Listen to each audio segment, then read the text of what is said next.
Assalamu alaikum. Welcome back, dear students, to part 2 of Introduction to Microbiology. I am Muqaddas Nazir from Anfal Institute of Health Sciences. Lecture overview में आ जाता है history and contribution of microbiology, eukaryotic and prokaryotic cells, basic properties of viruses, basic nutritional requirements, classification of bacteria on the basis of nutritional requirement and morphology. History altering microbes, ये वो microbes हैं जिन्होंने history में कोई बहुत बड़े बड़े काम किए हैं, बल्कि हिस्ट्री के में बेमिसाल मिसालें मिलती हैं इनकी। although not always recognized at the time, microbes have dramatically altered human history। उस टाइम पे ये रिकॉग्नाइज नहीं हुए थे, लेकिन इन्होंने हिस्ट्री चेंज की थी। In history 1347 plague black death bubonic plague struck Europe after only after 4 years later the plague had killed 1/3 of the population, about 25 million people। Plague black death एक माइक्रो ऑर्गेनिज़म आया था जिसने 25 million लोगों की death cause की थी। Over the next 80 year the disease struck again, eventually wiping out 75% of European population. 80 years के बाद यूरोपियन पॉपुलेशन को फिर से उसने इफेक्ट किया और 75% लोगों की डेथ काज की। प्यूबोनिक प्लाग यर्सिनिया पेस्टिस बैक्टीरियम है। ये बैक्टीरिया है, माइक्रो ऑर्गेनिज़म में बैक्टीरिया की टाइप है और जो काज करता है ब्लैक डेथ 1347 to 1351, और ये वेक्टर बोर्न सेप्टिसीमिया है।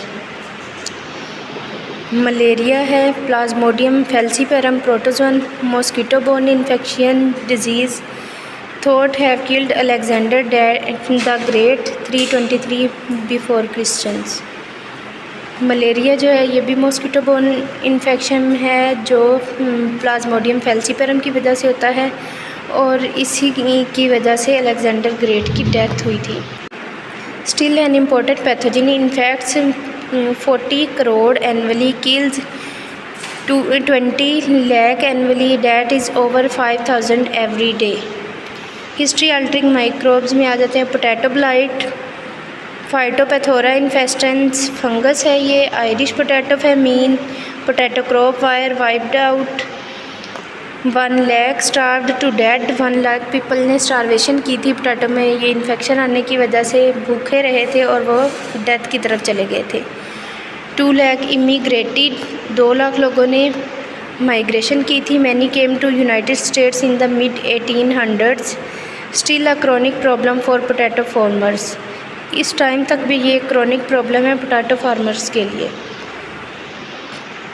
Major contribution to the development of microbiology was the invention of the microscope by Anton von Leeuwenhoek and the implementation of scientific method।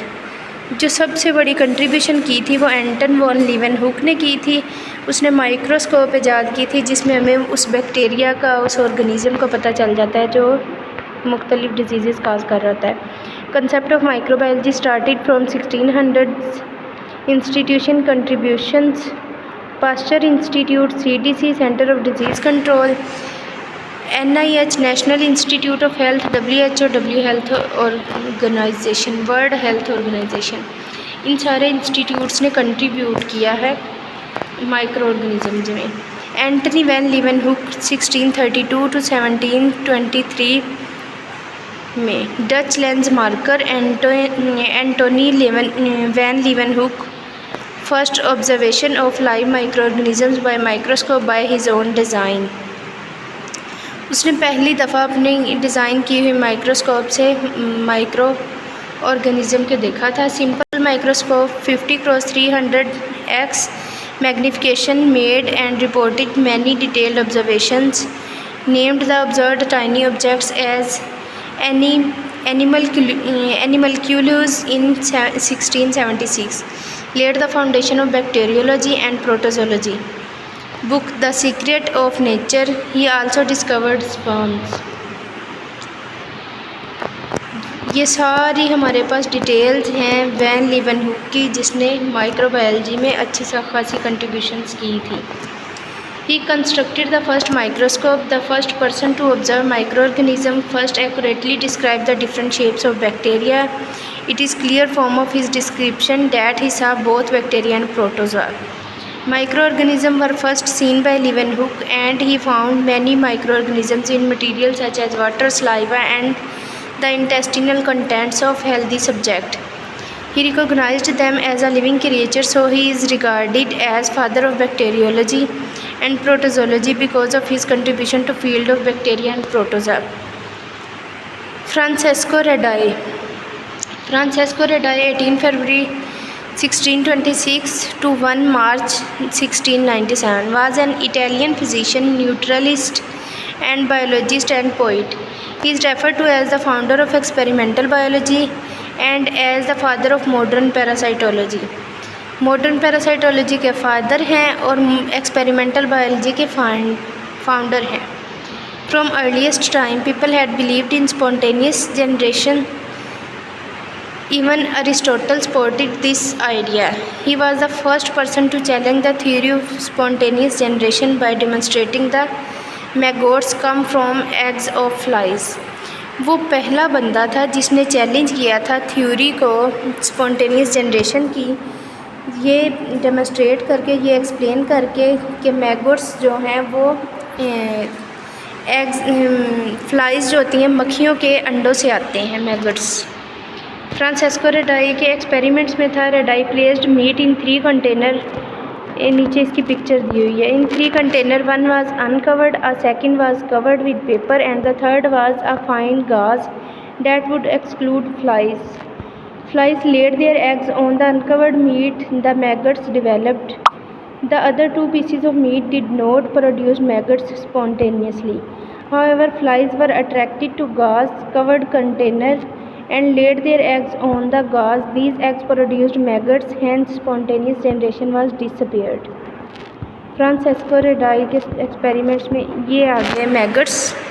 ऊपर जो इन्होंने अपने अंडे दिए थे उनमें से निकले राइट साइड में, और ये गाज से कवर था, एक सिंपल कपड़े से कवर था. और कॉर्क से जो सील हुआ कंटेनर है उसमें कोई ग्रोथ नहीं हुई, और ओपन कंटेनर में जिसमें फ्लाइज ने मैगट्स एग्स दिए थे वहाँ पे मैगट्स आ गए. लुईस पास्चर, ये भी इसकी माइक्रोबायोलॉजी में इतनी ज़्यादा कंट्रीब्यूशन है कि ये पेपर में आने वाला क्वेश्चन है. He was a French biochemist. He is regarded as father of microbiology and immunology. Microbiology and immunology का फादर है. He proposed the theory of germ disease where disease of plants, viruses, animals and human beings are caused by pathogenic microbes. He disproved the theory of abiogenesis by conducting swan neck flask experiment, proved that all form of life, even microbes, arose only from their likes. Disapproved spontaneous generation. उसने ये prove किया कि microbes जो होते हैं वो सिर्फ अपने जैसी चीज़ों में पैदा होते हैं. Contribution of Lewis pasture. He coined the term microbiology and also discovered the presence of bacteria in the air. उसने बताया कि बैक्टीरिया जो है वो एयर में भी होते हैं. And classified the bacteria into aerobic and anaerobic forms. Aerobic और एनारोबिक को डिफ्रेंशिएट भी इसने किया था. Establish that fermentation, chemical breakdown of substance by microorganisms was the result of microbial activity. Fermentation भी माइक्रोबियल एक्टिविटी की वजह से होती है. फॉर एग्ज़ाम्पल, जब हम दही में दही मिला देते हैं तो वहाँ पे फर्मेंटेशन स्टार्ट हो जाती है, और दूध में दही मिला देते हैं तो वहाँ पे दोबारा से दही बन जाती है, क्योंकि वो थोड़ा से बैक्टीरिया हम देते हैं मिल्क को, वो उसी तरह के अपनी तरह के और बैक्टीरिया बनाती है दही उसमें, और वह सारा दूध दही बन जाता है.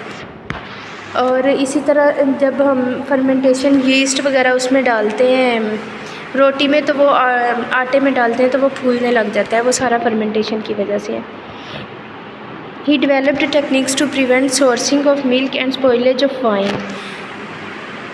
अब मिल्क और वाइन को उसने वाइन को बनाने में और मिल्क को स्टोर करने में उसने अच्छा खासा काम किया था. His technique is now called pasteurization technique. Pasteurization technique में क्या होता है कि ये मिल्क को 120 पे बॉईल होता है, 120 डिग्री सेल्सियस पे बॉईल करते हैं और फिर जल्दी से उसको ठंडा कर देते हैं. इसमें क्या होता है, इस टेक्निक में उसके अंदर जितने भी माइक्रो ऑर्गेनिजम्स होते हैं वो किल हो जाते हैं. Process of attenuation discovered and production of attenuated vaccine. अब अटेनुएटेड वैक्सीन भी इसने डिस्कवर की थी। He first isolated bacteria causing cholera, उसने वो वाला बैक्टीरिया अलहदा किया जो कोलरा काज कर रहा था, विब्रियो कोलरा जिसका नाम है, और फिर उसने उसी से वैक्सीन बना दी। वेरियस एंटीसेप्टिक टेक्निक्स भी उसी ने बनाई थी। Developed the sterilisation technique, hot air oven, autoclaves, steam sterilisers, ये सारे भी इसी ने लीवेनहुक ने ही बनाए थे। Pasteur's experiment, necked flask experiment, ये नेक तोड़ के और नेक लगा के ये डिफरेंट उन्होंने एक्सपेरिमेंट्स किए थे, ये सारे लीवेनहुक ने किए थे। आगे बारी आ जाती रॉबर्ट कोच की।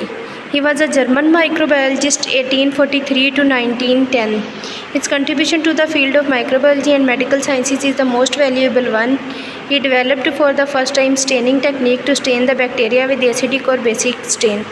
जब हम बैक्टीरिया हमने चेक करना होता है कि ये एसिड फास्ट बैक्टीरिया है या बेसिक बैक्टीरिया है, तो हम उसके ऊपर कलर डालते हैं। बैक्टीरिया की ग्रोथ को हम उस पर स्लाइड पे लेके शीशे की उसके ऊपर हम कलर देते हैं, डाई देते हैं। अब वहाँ से हमें पता चलता है एसिड डाई भी देते हैं और बेसिक भी देते हैं। तो अगर बैक्टीरिया एसिड डाई ले लेता है तो हम उसे कहते हैं ये एसिड फास्ट बैक्टीरिया, या डाई ले लेता है तो हम एसिड फास्ट कहते हैं। और अगर कोई बैक्टीरिया डाई नहीं लेता, वो कलरलेस रहता है या अपने कलर का रहता है, तो उसको हम कहते हैं ये बेसिक बैक्टीरिया है। He developed for the first time culture technique to culture the bacteria in the laboratory. Culture technique भी इसने की थी। कल्चर में क्या होता है कि हम बैक्टीरिया लेते हैं, उसको उसकी फेवरेबल कंडीशंस देते हैं जिसमें वो ग्रो कर सकता है। वो ग्रो करना स्टार्ट करता है तो हमें पता चलता है कि ये फ़लाँ बैक्टीरिया है। तो ये भी कोच ने ही डेवलप की थी। ये discovered bacteria caused tuberculosis of man, TB भी इसी ने डिस्कवर किया था। He isolated and identified different kinds of bacteria from various sample. उसने अलग-अलग किए डिफरेंट टाइप्स ऑफ बैक्टीरिया और उनको आइडेंटिफाई किया। He was awarded Nobel Prize of Medicine in 1905 formulating principles regarding diseases. These are now called Koch postulates. उसको Nobel prize मिला था क्योंकि उसने डिजीज़ के प्रिंसिपल्स बनाए थे। उन सारे प्रिंसिपल को कोच पोस्टुलेट्स कहते हैं। He proved theory of germ disease of Louis Pasteur by conducting investigative experiment. उसने theory of germ diseases को लुइस पास्चर की जो थी उनको इन्वेस्टिगेट किया और उस पर एक्सपेरिमेंट्स किए। His criteria for proving the causal relationship between microorganism and a specific disease. Kajal relationship का मतलब है कि उसने ये रिलेशनशिप आइडेंटिफाई किया कि कोई भी माइक्रो ऑर्गेनिज़म उस पर इफ़ेक्ट करता है पर्सन पे तो डिज़ीज़ होती है। डिज़ीज़ और इफ़ेक्ट जो है माइक्रो ऑर्गेनिज़म, इन दोनों के दरमियान कोई ना कोई वजह होती है। कोई वजह होती है तो डिज़ीज़ होती है, और माइक्रो ऑर्गेनिज़म होता है तो डिज़ीज़ होती है। तो ये कोच है, इसकी पिक्चर आपको दी गई है। ये कोच के एक्सपेरिमेंट्स हैं। हेल्दी ऑर्गेनिज़म और डिजीज़्ड ऑर्गेनिज़म के माइक्रो क्या कहते हैं ब्लड का कल्चर लेके तो उनको चेक किया गया है किस में पॉजिटिव एजेंट प्रेजेंट है और किस में नहीं है। हेल्दी ऑर्गेनिज़म का ब्लड चेक किया तो उसमें पॉजिटिव एजेंट नहीं है। अनहेल्दी का चेक किया तो येलो कलर का पॉजिटिव एजेंट शो हो रहा है। आगे हमारे पास टाइप्स ऑफ सेल्स आ जाती हैं, ये हम नेक्स्ट लेक्चर में करेंगे। Stay tuned for the next lecture.